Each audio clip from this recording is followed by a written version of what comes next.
Bronco Nation, what is up? Welcome to the Shirts and Skins podcast. I am Matt Lamb, joined today by Mark Moss. Back. Mark Moss is back again, 2 weeks in a row. 2 weeks in a row. We're also joined by a good buddy of ours, Taylor Whitney. Thanks for having me. You're here. Taylor, thanks for coming on the podcast. We've been friends since high school. Yeah, 99. So 23, 24 years. Yeah. Good to have you. So, a lot to talk about. We've got head coaching. Yeah. Head coaching position. Yep. We've got win over Air Force.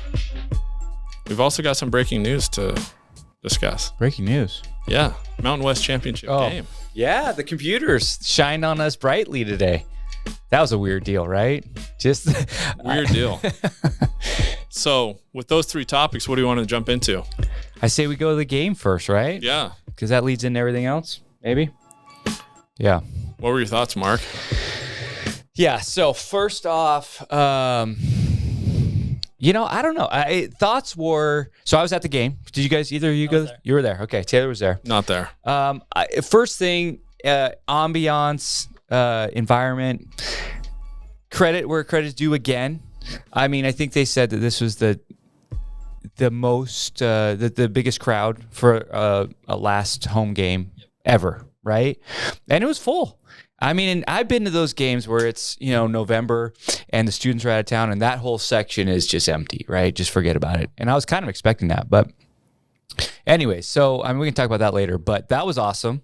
Again, Bronco Nation showed up again in a tough year. But, a lot was on the line. As far as the game goes, we got it done, right? We got it done. Air Force, I don't know how good. It's their fourth loss in a row. But they came to play. They've fallen hard. They had the same thing. I mean, they had negative things going on with their team in the fact that their quarterback's out and they had lost three games in a row. But the reality was they had the same thing on the line as we did, right? Yeah. And we got the win. So, yeah, happy about that. Yeah, so they started freshman quarterback, right? I don't even know. When you're at the game, you don't quite get all the ins and outs. I think he was a freshman. Britain started him as a freshman. And didn't finish up with him. They went to Boucher, not Bobby Boucher. Different guy. The announcer said his name like 50 times. It was hard not to think about water. At the game? We said it. Yeah, he kept saying Boucher over and over again. Bobby Boucher. Yeah, I mean, what I thought was great about the game, and again, looking back, we've got Genty, we've got Helani. I mean, that 1-2 punch is awesome, right? I mean, Genty's little screen pass that ended up being so good, huge, scoring on that. He had a guy one-on-one, and he still didn't get touched. I don't know what happened with that guy's attempted tackle, but Genty kind of just made his way around him, and Genty's special, for sure. Yeah, and then, you have those two, and then you throw Green in the mix, which Green obviously showed his talent running. Throwing the ball, I mean, that interception in the end zone was bad. Right? Yeah. So, I looked at his, what were they, 13 for 17. No, 13 for 17. 200-something yards, of course, 75, and we're on a screenplay, right? I will say this, though. The 13 completions he had some nice balls. They weren't all just dink and dunks. He had some nice balls. And you take away the two, and I'll get to that in a second. I thought he looked confident, and I thought he made some of the better throws that he's made all year. But then he had those two, and that one is just the first one was, it's just, you can't throw that ball. Didn't see the DB You didn't see him, but it's just like he's rolling out, he's throwing across the body a little bit, and it was just, we had an identical one the week before against Utah State that we picked in the end zone. And then the second one was a bad throw, and both of those were decisions. He shouldn't have thrown either one of those. And it's tough because as a quarterback, everything else, he looked great. You take those two things away, and it was by far and away his best game of the year, in my opinion.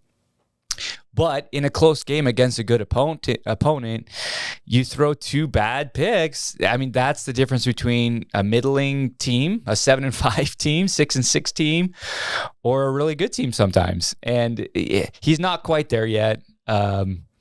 Will he get the chance to be there? He's here only a next sophomore. Year? I'm not going to bash on the guy. He had a great game outside of two throws, but we can get into that. But I'm interested to see what. Yeah. Did you watch it? You watched it on TV. I watched it on TV. So the interceptions were bad. I couldn't tell if that was just a good play by the defender. And, it looked like he's just it was just bad. Just staring it down, threw it, and didn't see him because he stepped right in front of him and picked it up. That second pick was that play he did to Bowens like 4 times for first down conversions in the previous game, New Mexico. And like, I don't know, they didn't take any chances though either. He had a couple good throws across the middle to tight ends, which was good to see. Dude, Matt Lauder's big game. Lauder's awesome. Yep. Couple games in a row. Yeah, he's had some good plays. And I'm sure there's a ton of blocks that we don't see. Yeah, I don't notice that stuff. Blocking, but catching, man. We didn't throw downfield at all, though, did we? I didn't see anything to Strawn or Bolt. Not anything deep. Strawn had a great catch on, I think, the last drive that got us a first down. That was his only catch, right? Yeah. Right before that, I was like, who misses Madsen is Strawn. Maybe. But then he made that throw right away. So... Yeah, they didn't ask him to do too much. I think that's kind of that's got to be the game plan with Taylor at this point, right? I mean, maybe I don't know if we want to talk about this, but going into next, he's going to have now another offseason. Most likely, he has another offensive coordinator if no matter whether he stays or goes. I know Brandon. Brandon's not here. Brandon's out of town, by the way. Yeah. Brandon, not here. Hope you're having a good time in Mexico.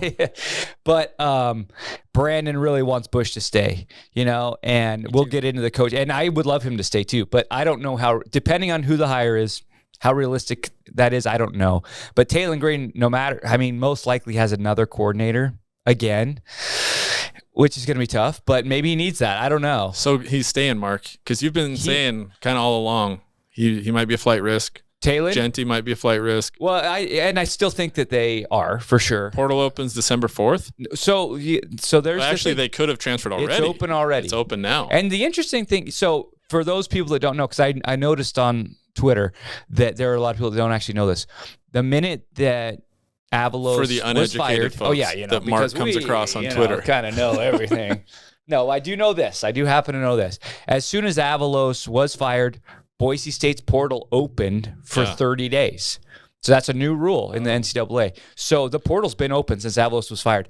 Eric McAllister isn't actually in the portal, by the way. Just interesting. Interesting. Right? Very interesting. He left the team. He's not in the portal. What's also interesting, nobody left that we know of, right? Nobody's entered.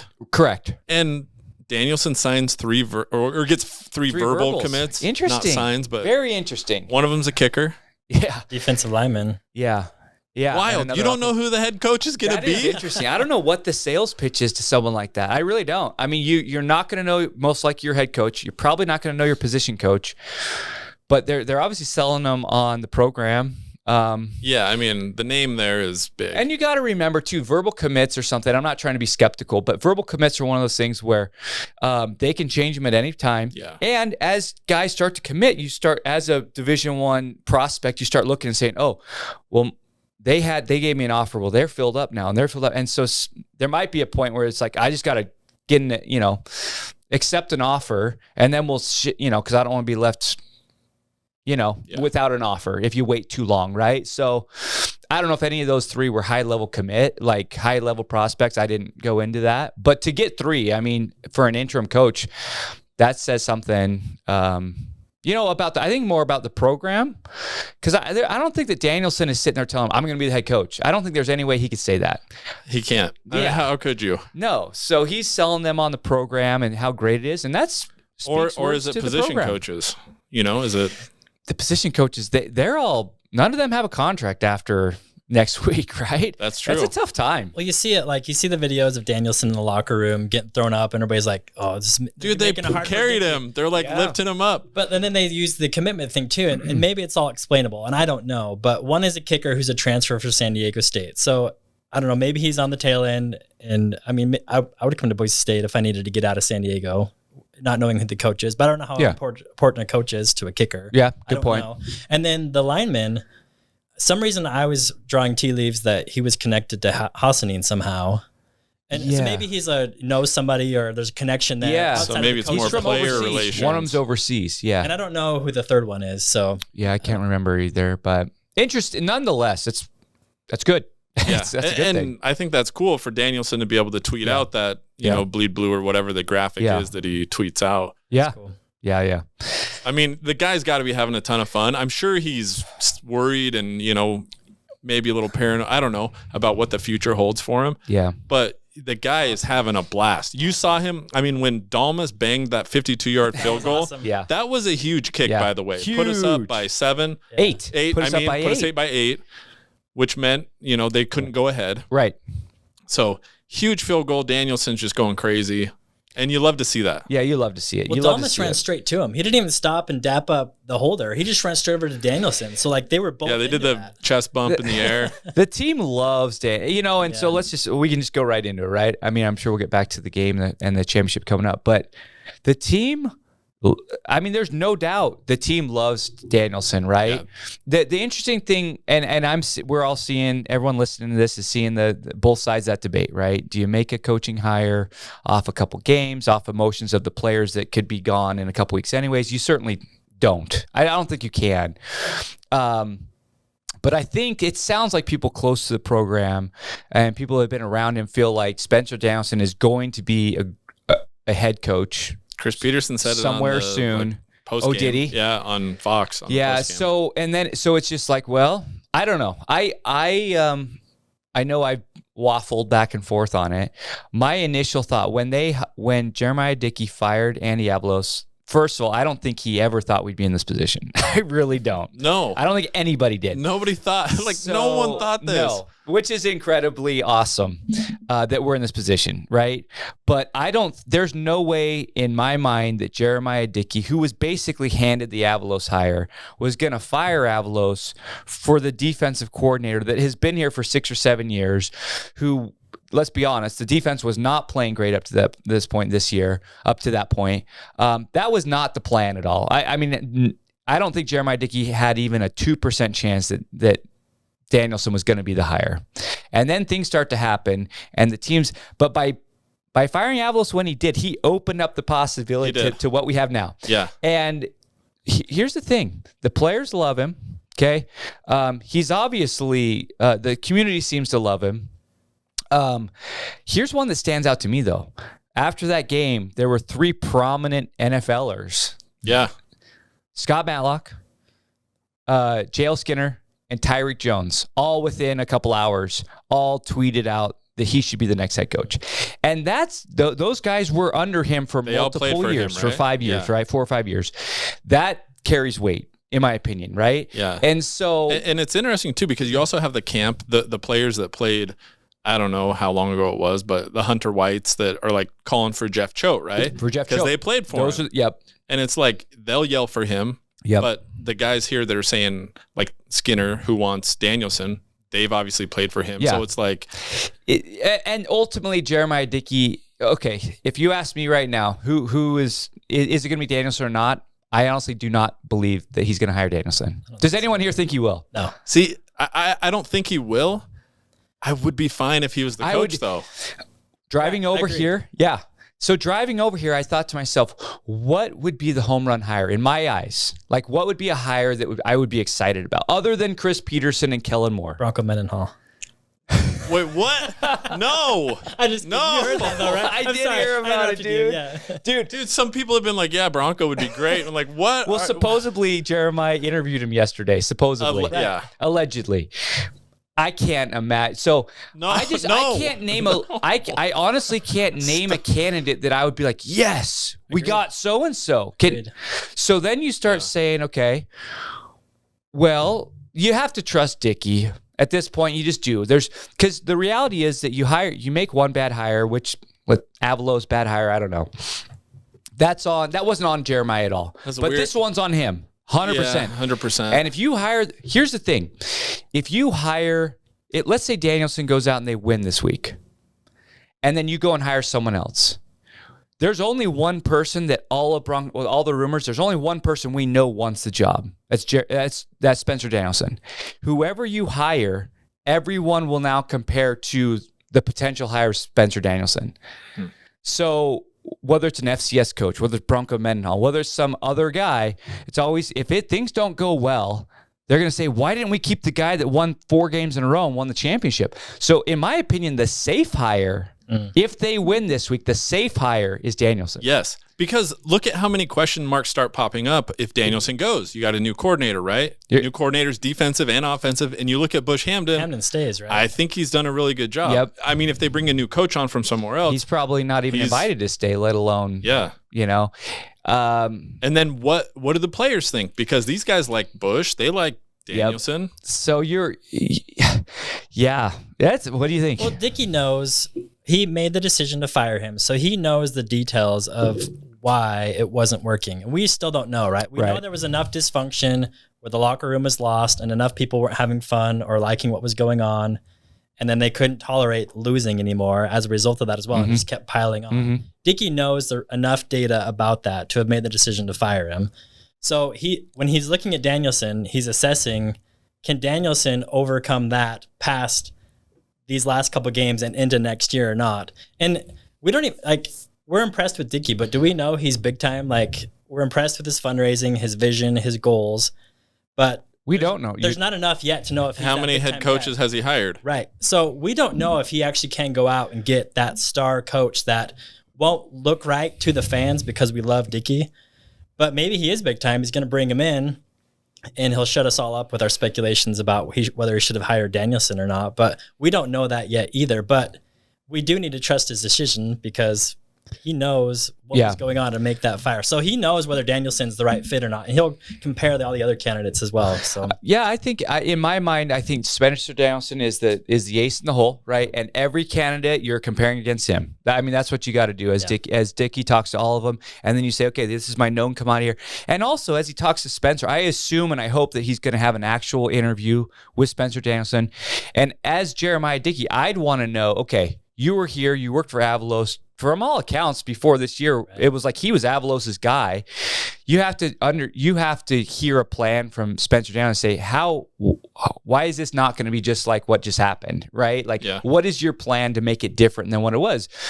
Which I would assume there are several or whatever, but you'd have to Spencer would have to come up with this is how I'm going to do things differently, obviously. But it's a really, I don't envy Jeremiah Dickey at all. It would have been so much easier if we would have lost the other day. Yeah. Because then no one's expecting nor wanting Danielson. And you just need Danielson to just, hold things till the end of the season.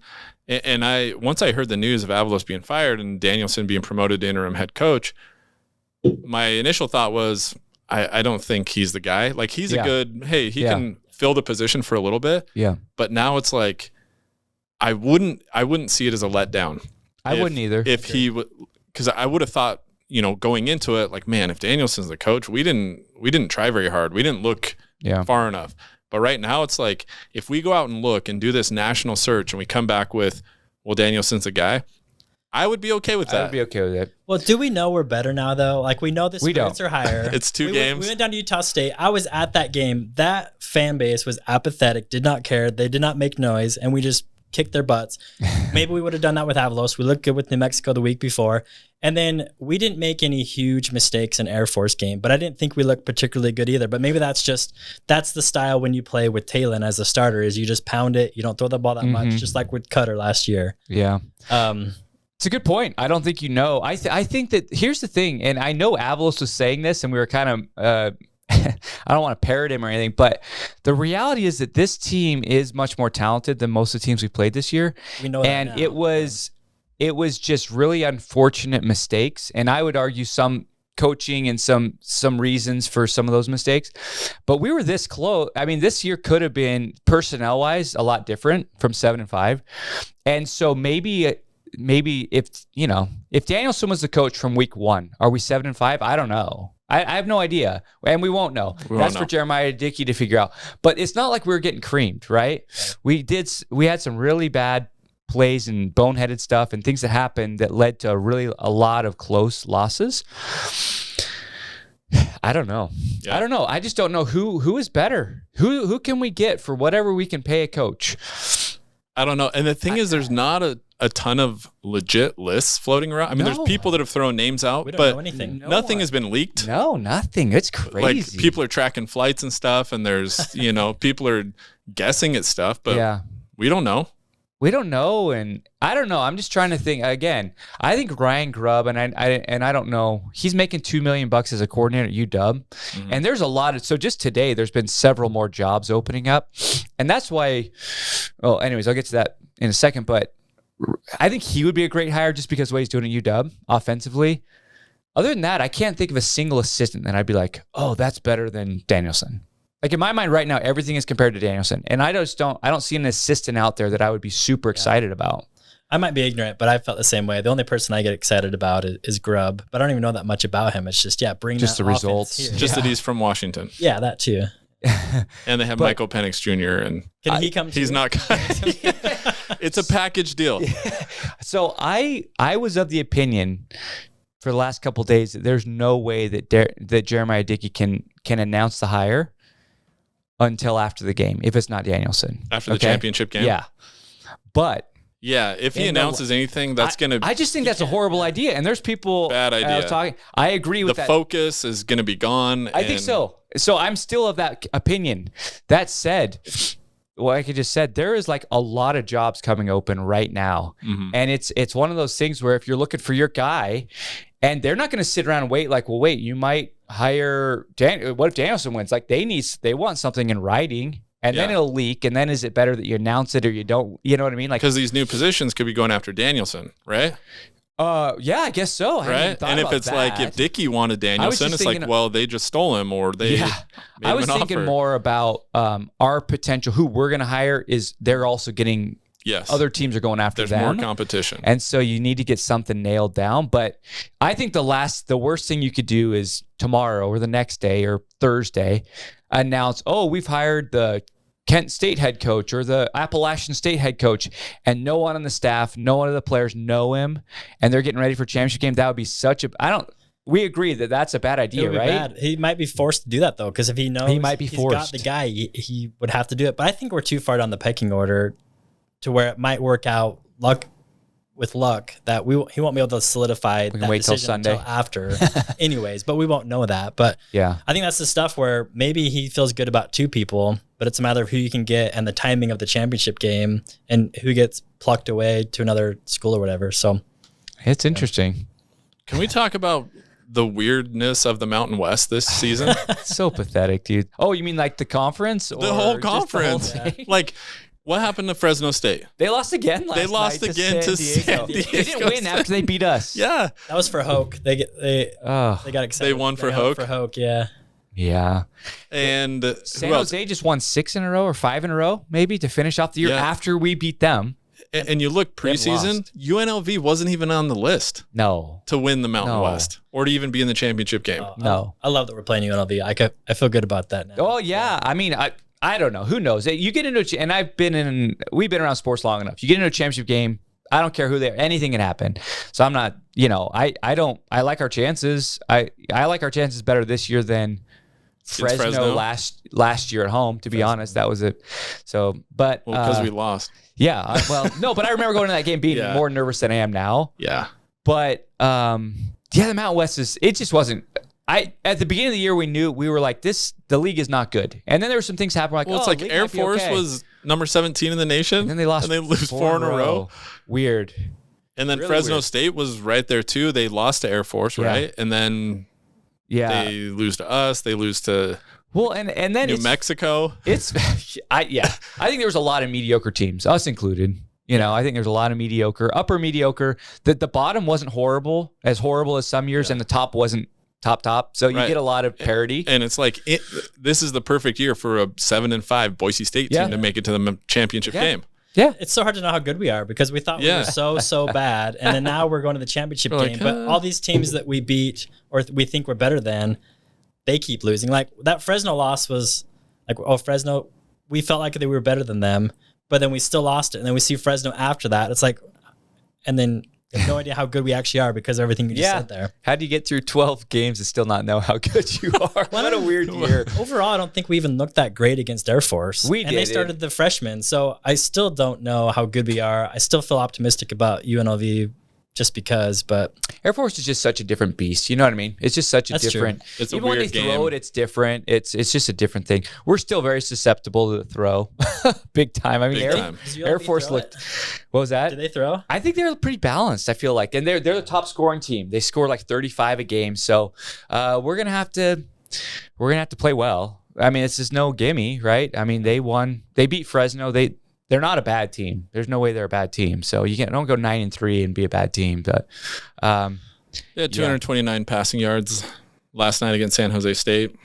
they threw it. I was thinking they threw it 5 times in the first half. I was like, Really? are they trying? Yeah, I was just looking at stats. I'm like, are they just trying to go real vanilla? They know they're in the game. They don't. And then they were down 3 scores, and all of a sudden they came back. I'm like, well, obviously they were trying, but that's bad. The quarterback went 19 for 29 for It was a little 220 fleaky because they got down early real fast, Yeah. right? So Yeah. they had some stuff happen.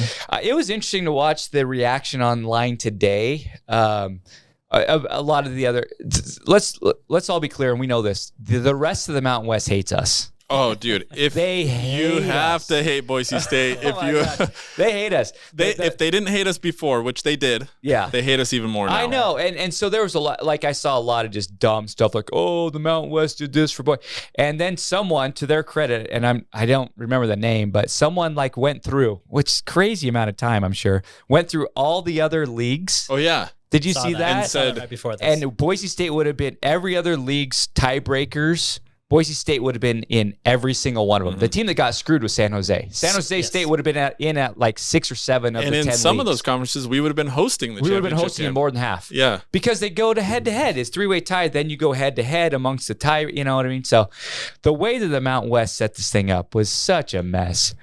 I mean, the computer rankings that no one looks at anymore at all. yeah.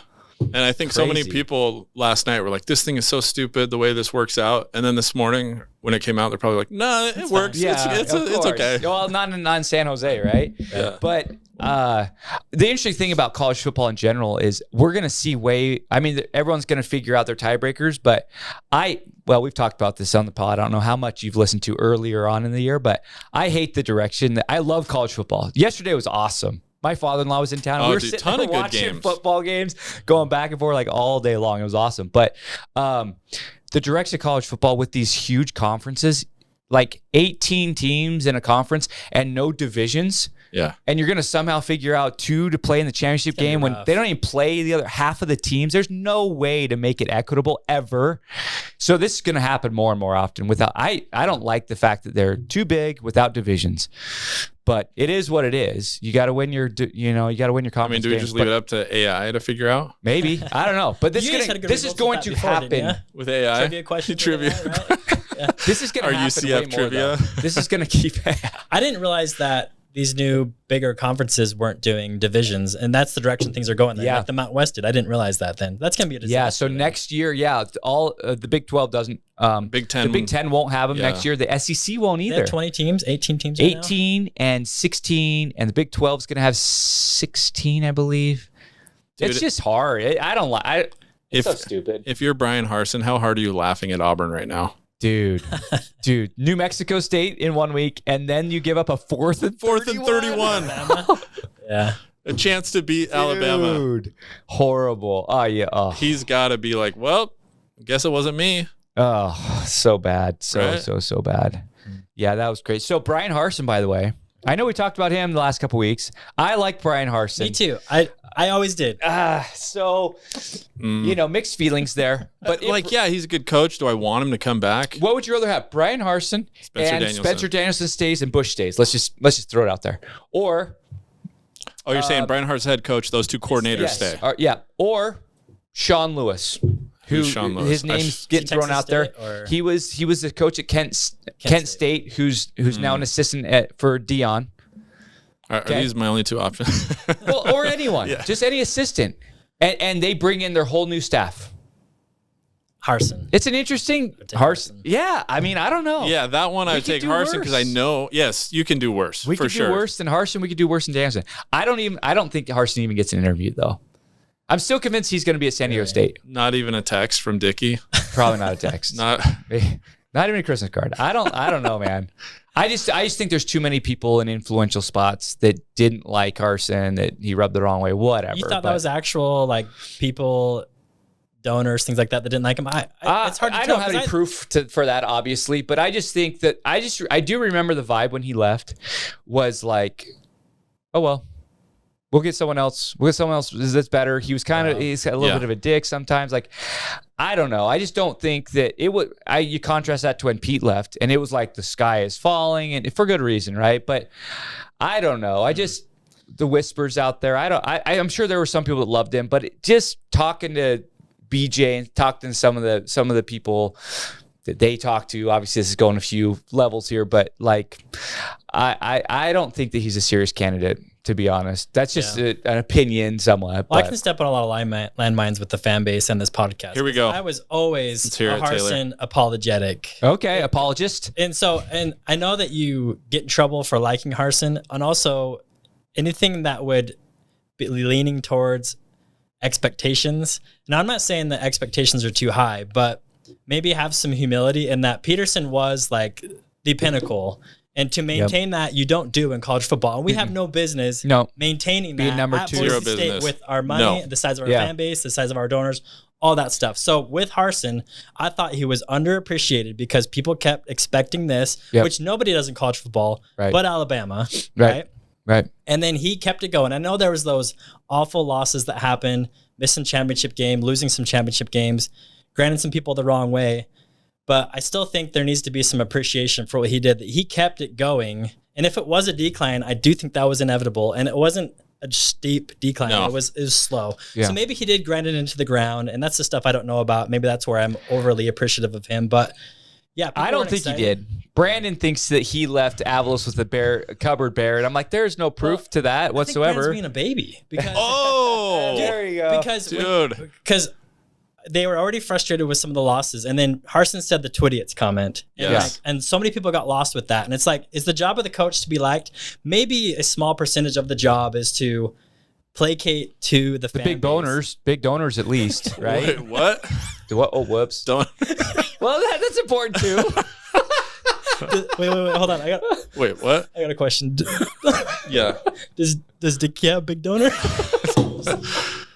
It's a fair question. It's a good question. Yeah, and that's why we brought Taylor on the show. Yeah, probably not busy. Sorry. So I will never go so far to say that your expectations are so high. I think it's more nuanced than that. It's be realistic with how much joy or how frustrated you're going to get when we lose, because I do think that what we did with Peterson was impossible to maintain. Because again, in the climate, it just doesn't. No one could have ever dreamed that we would have it. Yeah. And then the fact that we may not have it again and everyone's freaking out, right? Yeah.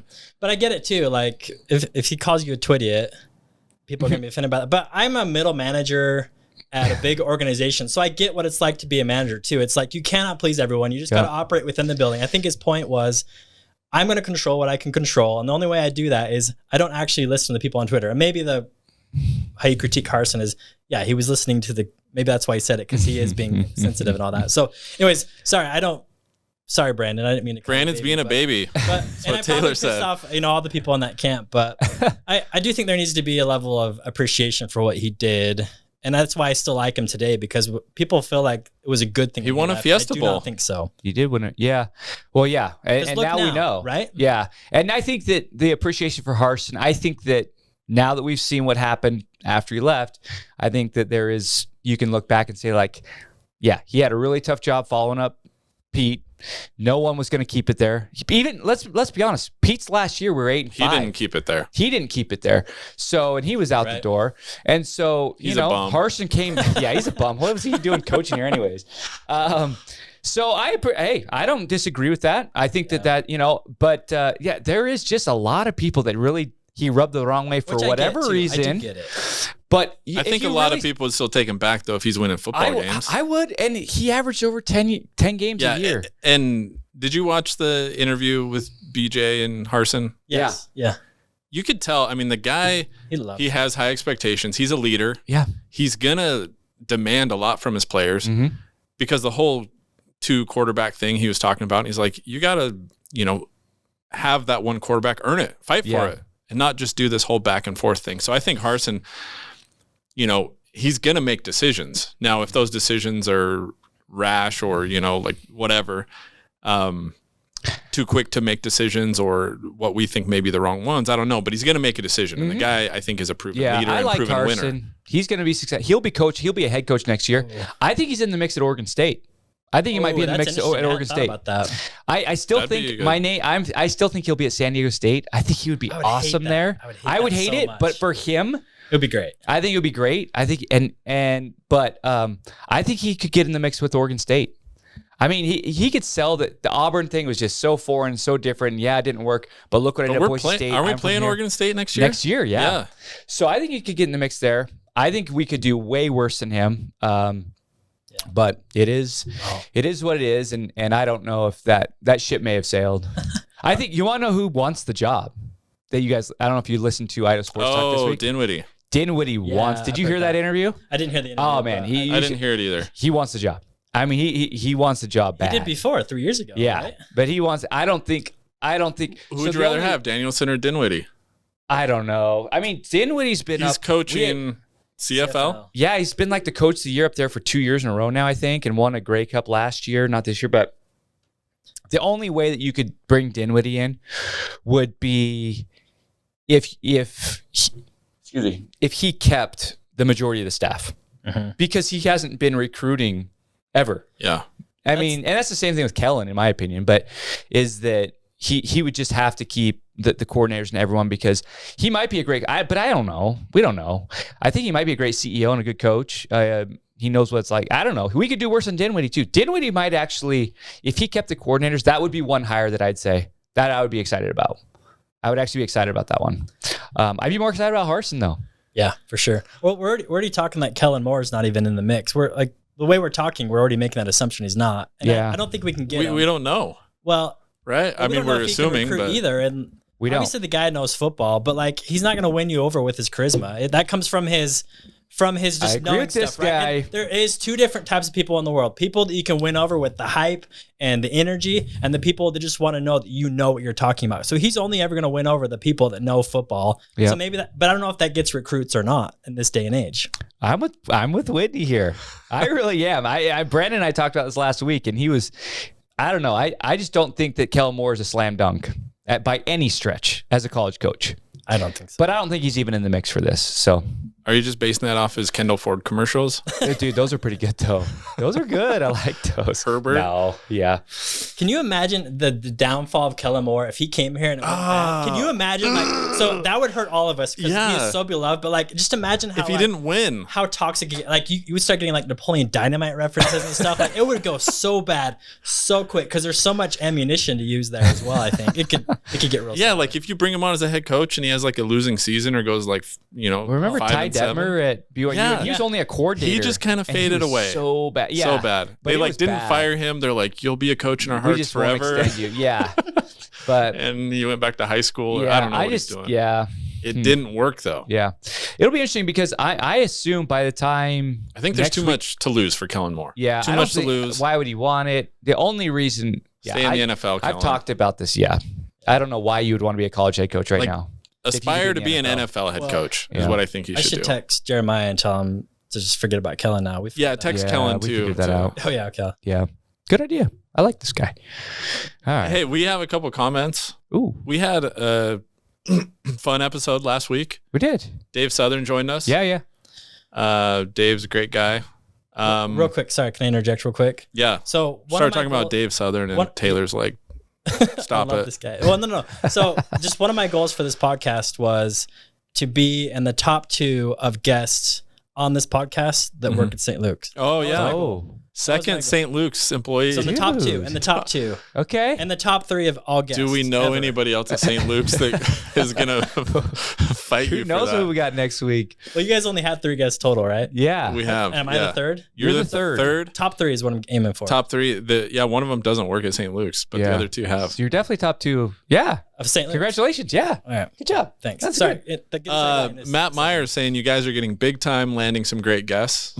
So Dave Southern. We follow that up with Taylor Whitney. He also agrees with Minor, who needs to keep the mustache, is what he said. Yeah. You can keep it. Another one. Great job, dudes. Thank you. My brother, Russ, said y'all need to get Dave an NIL deal to keep him as a recurring guest. Ooh, Dave did good. Dave's a pro. Dave's done this We did before. have that conversation. Like, should we just bring Dave on and he could run the show? And then, is that like too good for us? I don't know. Yeah. NIL deal though. job. Yeah. Is that a possibility for Dave? Yeah. Hidden Springs Physical Therapy. We give him some free, I don't know, dry needling or something. Yeah. You could like free massage. Ooh. I'm not a masseuse. Well, I think not he a works That'd in be disappointing massage. He works in like marketing at St. Luke's. Let's get St. Luke's connection going. Yeah. Hey. There we go. Hey. I'm a middle manager. You're middle there. No one manager? knows who Come I on, am. bro. Yeah. All right. Do something there. Somebody else chiming in saying Dinwiddie should be the head coach, Danielson defensive coordinator, and Hamden the OC. That's Kurt Blake. I like that comment. The problem is, and I think I may have said this last week, if Danielson doesn't get the head coaching job, I think he's gone no matter who they hire. I just think that when you get passed over twice now, not that he was really a legit candidate the first time. No. I just feel like he did all this. He was a coach for 3 or 4 games. They win the championship, let's say, or whatever. And then you're like, oh, now you're back to where you were because we thought this guy was better than you. That's what it is. That's what they're doing. He's a hot commodity. He, with all the staffs changing right now, he can get a DC job at a different school easily. I just don't. I think he's either here as the head coach or he's not here next year. This is a wild idea. I would put money on that. This is a wild idea, and it may make Dickey look bad if he did this. Okay. But what if you go one season with Danielson as a trial run, right? Like you can't say that, obviously, right? But That's if you're innovative. doing this again in a year and you're like, all right, now we're really going to go after it and find somebody else and bring him in. But are you going to give Danielson at least the shot? But if people don't know that it's a trial run, Yeah. I don't know. Sign up for that either. I mean, it's nice if you have that luxury, but he's not going to sign a deal like that. Yeah. No. Right. Yeah. But I just think And maybe you can't pay another pay. maybe in the back of your head, you're like, this is a trial. Yeah, but you can't. It have always another is, though. payout. Yeah, that's true. We owe Avalos $3 million. They're like, Danielson, there's no buyout in your contract. Yeah. Will you sign this? Well, and then recruiting wise, that just doesn't work. You need a coach you that have has to do multiple it. years, and Yeah. But yeah, I agree. Danielson's not going to get a head coaching gig somewhere else. He doesn't get this job and go somewhere else. But his best case is You don't think he's going to be a head coach somewhere else? not right away. Okay. Like if he doesn't get the Boise State job, he's not going to end up as a head coach somewhere else this year. All right. I think it's a I don't possibility. think he'll be it would be a lower level. It would be lower level. But I'm thinking he would be a defense coordinator, probably a Power 5. Yeah. Or That's the somewhere next else. step. As his next step. And then, Yeah. but like Louisiana Monroe, that came open today. And New Mexico, not that he'd take that job, but there's some G5s that maybe. But yeah, we'll see. We'll see. Interesting stuff. While you're looking at that, back to the game coming up, right? Because I think, I don't know, by the time we talk next week, we might have a new coach, so we'll have different things to talk about. But Might have a new coach, might have a Mountain West Championship trophy. And I think we need to take a second. Maybe we should have done this at the beginning. If people are still listening, we just really need to They're hanging on the edge of their seats, Moss. They want to hear this part. Yeah. No, I think we just need to appreciate that we're at this position. It's amazing. It really is. Did you see the tweet from Travis Hawks listing all the things? What? Speaking of NIL, Travis, I'm sure he listens to this. We could wear some sweet. In fact, I got this. This is a game day hoodie from. Check it out. From Blue and Orange Store. Blue and Orange Store a couple years ago. That's Blue and Orange Store. Okay, come on, Travis. Let's go, man. Sponsor the podcast. Is that what you're saying? Or just give us some free gear and we'll pimp the gear. Come on. Yeah. Anyways, but yes, why don't you read it out? We're all Do you good. have it? We're all good-looking guys here. Well, sort of, but Brandon's not here, so yeah. Okay, I it can works. say- no. The mustache isn't here. Okay, Travis Hawks tweeted this out. He said, imagine playing for a Mountain West Conference championship with this for a season. Number 1, starting QB benched. Wild 2 QB system ensues. New QB season-ending injury. Second one, you blow a 20-point lead with 6 minutes left and lose on a Hail Mary. In conference. I mean, just to blow any lead with 20, that's hard to do. 6 minutes left. Your best wide receiver quits. Yeah. Okay. And the starting 3 still aren't playing. right? They're out from the beginning of the year. Cobbs and Cables. Your two elite running backs, Holani and Genty, they play together only 2 games, which had been the last 2 games. Yeah. And then your head coach got fired. Yeah. And defensive injuries. There's been a lot of injuries. Yeah, on it's a crazy Dimitri Washington's out. And a bunch of guys are. So, we need to give credit. These, and Danielson has said it, so I'm not going to say it better than him, but there's so many opportunities for this season to have gone a different way. We needed some luck, right? But the reality is, for better or for worse, to go a different way. Yeah, no, well, yeah, it could have been better from the beginning, but the way that it was going, and they fire the coach and all these things, for this team to be in this position, that's a credit to the kids, to the coaches. That the coaches don't know if they have a job in a week, Right. and that's unsettling, right? The coaches make good money, but it's not great money. The position coaches are making 150, 180K, and they don't know if they're going to work next year, right? And so that's unsettling. Right? The coordinators, they're making good money. Avalos is fine. The position coaches, they're coaching their butt off. So I think it's awesome. The fact that we're there in this game and we have a chance to finish it. We haven't won a conference championship for a while. And I saw this too. Clay Helton was an interim coach that made it to their conference championship game for USC in 2015 and lost it. There's not a single interim coach that has ever taken the team and won a conference championship ever. So Danielson has a chance to do that. Dude, that's pretty sweet. It's pretty awesome, and credit to the kids. Genty, I honestly, and I would bet, if you had a gun to my head, I don't think he's here next year. But the fact that he got hurt and he busts his butt to get back and he's contributing to the team, when in reality he could just be out and injured and go move back to Texas in a few weeks and get paid.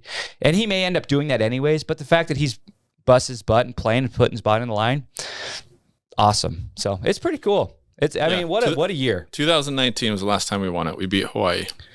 Yeah, 31-10. That's pre-COVID, man. Pre-COVID. And we've lost. We lost to San Jose State in 2020, and then we lost to Fresno State last year. We've been in the game like 6 out of 7 years. I think I saw someone right. So we're in this game a lot. But we won it obviously in 2014. In this game. We're 3-3 in this game, so that's not great. Yeah, 2018 we lost to Fresno State. That was they blocked the extra point. That was the Kent Riddle. Kent.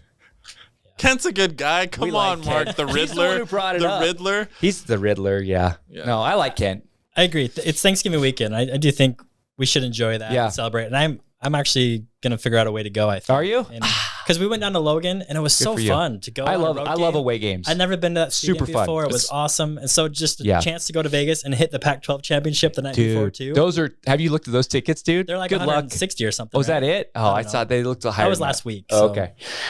Yeah, good for you. I would love to. I totally would. My problem is that I'm coaching my 4th grade basketball team. We got a basketball tournament. I missed the last tournament we played. It's like I can't be the coach and miss all the games. Like 8 games is what it would amount to. Otherwise, I would absolutely be there. So good on you for being there. Well, maybe. You guys are being dads, which I think is more important than going to the football game. But which I agree with. But I am taking my son, so I guess that's how. I would do it. If I wasn't coaching, I'd absolutely do it. Matt coaches too. So yeah. Drive down. Yeah. I heard plane tickets are super expensive. Yeah. They were. So I could get a cheap flight down, but the last cheap flight out was at 5:30 and kickoff was at 12. And I was like, I can't see the whole game and get back to the airport. So we're going to make the drive. So it's 10 hours both ways. I think we'll do it. But I would do it. I totally would too. I think there are going to be a lot of people that are really excited to go now because this all came about within the last week and a half. Like it's the last week. Will there be more Boise State fans than UNLV fans? No. I don't think so. Far.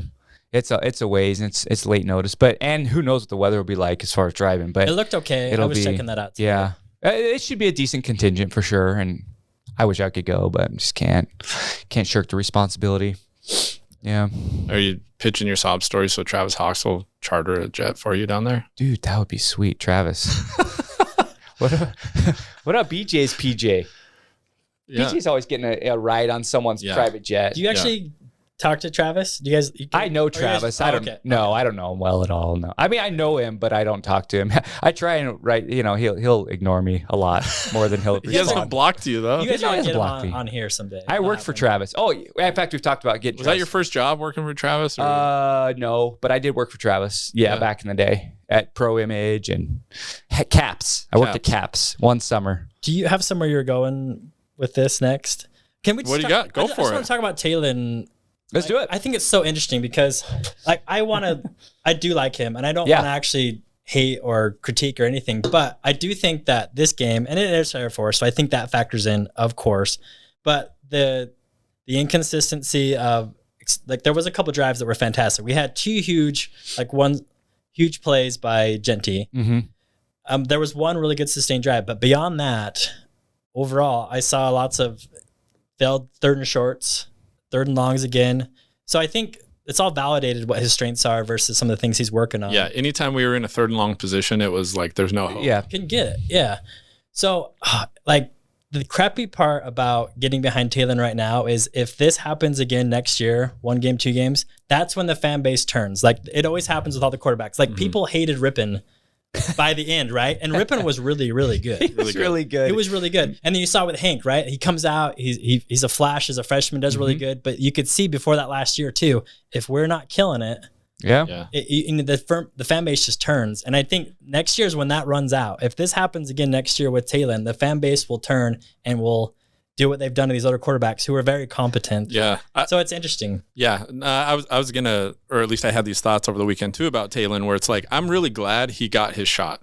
I didn't want Madsen to get hurt, obviously, but the fact that Talon kind of got thrown into this weird situation, which yes, he has blame in this. You know, he didn't dominate, and so therefore we went to a 2 quarterback system. But it's like you got these 2 games to kind of showcase your talents. But what has he done with it? I don't even know. Exactly. And so that's why I'm like, Talon, you know, if you were upset about not playing more, it's like, well, look what you've done the last 2 games. With his legs, I think he's done some really great things. And yeah, he's thrown some great passes, but obviously you can see the areas that he needs to develop in. Mm-hmm. And it's like, you need to work on those. Exactly what you're saying, Taylor. Next season, it's going to be tough going. And I know that people scheme against him, but I don't even think his running has been. He'll get that 1 12-yard touchdown run per game, around the end. But yesterday, that was all there was. He did nothing else. Mm-hmm. And you know what? And Maddox isn't even a runner. He makes that split-sec decision, steps up in the pocket, and makes the throw, or he takes off. Talon tried to do that once last week, and he got tripped up. Mm-hmm. So something about Madsen's ability to get to the point where, like, I got to go allows him to actually run better than the much better athlete. I think it's because his legs are shorter. I don't know. Like, Talon's leg is so long. Like, long. He's got 1 foot outside the pocket, and the other one's still in the middle of the pocket. I still contend that from what he did last year and his athleticism, that people do. I still think that our running game for Genty and Holani is better because he is quarterback. Of course. Now, he obviously needs to improve on some things. I think he knows. I think everyone knows that. And the fact that he hasn't come in, and like, it would be one thing if he came in, Madsen gets hurt, and the last 2 games he throws for 3 touchdowns, 250, 300 yards, and just killing it. But he hasn't. And even going into last year, he hasn't. So I think it is an interesting question. And obviously, it'll take care of itself with the new coach, depending on Madsen's injury. How long does that last? But it'll be interesting to see, like, I think we were all like assuming, oh yeah, Talon's going to transfer. But then the coaching and Madsen, but it's like, well, where exactly is he going to transfer to? I think there is a lot of G5 schools that would love to have him as athleticism. Though, yeah. But where could he go? There's no Power 5 that would take him as a starter, maybe as a backup, but there's not a single quality school that would hand him the starting job. I don't think he's proven that yet. No. And he's got as good of a shot here to start as anywhere, especially if Mad Dog's hurt for a while. Yeah. He's such a good, seems like such a good kid. Absolutely. And the reality that he like hung in there and accepted the 2 quarterback system, didn't, who knows behind closed doors, but he, by all accounts, just kept grinding. I respect that about him. I'd love to see him, be back next year and be the starting quarterback, but he has to make improvements. I mean, for this team to go from 7-5 to like 10-2, potential expanded playoff, he needs to take some big steps. Whoever the next head coach is, develop Talon Green needs to be number 1 on your list. Well, that was Bush Hamden. That was Bush Hamden's, and that was, by all accounts, that was the goal. And then I guarantee you, Bush and Andy didn't go into this year being like, I hope that our 6'6", 4.2, quarterback really doesn't play well so that we can bring in the freshman who's 5'9" from Utah 5'6" and have this mess of a quarterback. They didn't want that. No one wanted that. And Talon played his way down into that situation. Maybe. Was he even up to start with? Because Cutter, like, if you look at the games last year, it was exactly like the game yesterday. Yeah. I thought. It was very selective passing, pounding the rock. Yep. It was all situational. One read throws. Yeah. And Oh, yeah. I'm not smart enough about football to say whether it is one read or not. But that interception to Billy Bowens, that play is he rolls out, throws to Billy. They were successful against New Mexico. Air Force picked it off. Yeah. It's a good point. So I don't know. If you had to, would you, I don't know. Who else is out there? You know what I mean? It's just like, what do you compare it to? Mad Dog? I don't know. So I like Mad Dog. And you got to think Hamden does too, at least to be able to operate the offense that he wants. And I agree. Talon's going to open up other running options for the team, but so is Madsen, because they were stacking the box and we still ran the ball on them. And maybe that's the Talon effect. But how much does Talon add to the run game by his threat versus Max could throw the ball consistently across the middle and over, and the defense steps back?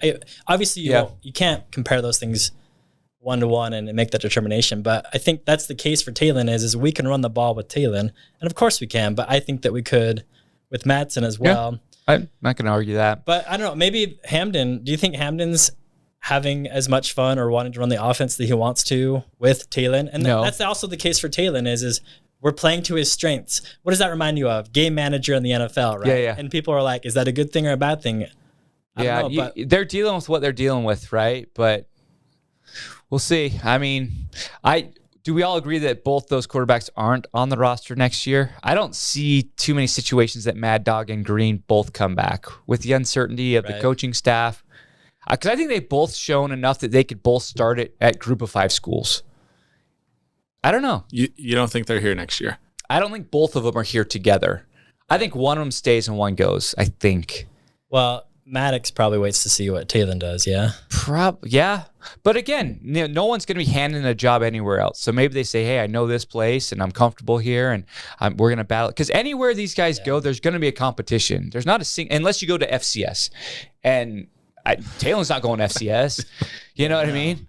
So it'll be interesting. I think it has to do with the coaching and who they hire. Let's keep Danielson then. We'll keep all the quarterbacks, all the coordinators if he stays. Just run it back. Right? Yeah. Just do another I think the potential's there. I can get really excited about Danielson for that reason because continuity, we'll get the most continuity with Danielson by far. The interesting thing about that is that Jeremiah Dickey in his little snippets and interviews has been talking about the opportunity coming up starting next year of the 12-team playoff and that being a big thing, right? And why he made that change. The interesting thing is if you hire some assistant from anywhere, is there a cascade effect where you have a lot of transfers and now you're rebuilding and that opportunity of next year maybe there's a rebuild year because all your best players leave, whereas if you keep Danielson, I don't know. We keep coming back to that topic because I think it's the biggest one. But because you always have when you hire a new coach, they could make the excuse of like, these aren't my guys. Wait till I get my guys, right? And then, it's like, we wanted to jump on this playoff next year, right now. So if you keep the band together and don't do a full reload or a full reset, you can jump on it sooner. But if you bring somebody new in, who knows? Yeah. It's really interesting times, for sure. I would not want to be Jeremiah Dickey right now. I think that is a super, super tough situation to be in. I think there's a lot of things as far as scheduling and timing goes. Transfer portal, you've got championship game coming up, you know. Recruiting, signing day. It's like everything is going on, and you got to go find a head coach right now. By the way, Gatlin Bears never playing as a Bronco. We know that, right? Well, I said that the day that he committed. And he was at Oregon a couple weeks ago. He was at Michigan yesterday. That's okay. He's going on. I mean, we can't make any decisions based on that. We'll end up at BYU. It'll be the worst. He'll ultimately go on a mission, and then you know how that works. He'll end up at BYU, Frick. Gosh. Will Farron, by the way, who used to kick for Boise State. I know he had a big time. In a tough the other day. Tough loss. Tough loss. I feel bad for those Cougs. Yeah. So anyway, sorry. I like Talon. I think he's great. I do like a lot of stuff that he does, and I don't want any of that to. I don't want to come off as someone who's an idiot who just criticizes a young man who's a very good person, of course. But that's an interesting topic on the quarterback stuff. We all wanted him and want him to be successful. Yeah, would you say? I think our goal would be like Talon Green's our guy next year, and he's improved a little bit. Yeah, because you can't definitively say that he's progressed, really. No, you can't. And objectively speaking, we don't know why. Yeah. Hopefully it works out for him here. That's still I would love for it to work out for me. Yeah. This I probably shouldn't say this, but also boy. it's like, no, it's not even Here we that bad. go. I'm feeling Politics. This is permanent. I'm feeling guilt we about can't delete this. criticizing football players when I don't even know that much about football. We feel that all the time. But look, like Jalen Henderson and Montel Cozart, those like Taylon Green is usually the guy who ends up at the Power 5 conference, doesn't quite work out, and then transfers to a higher level, group of 5.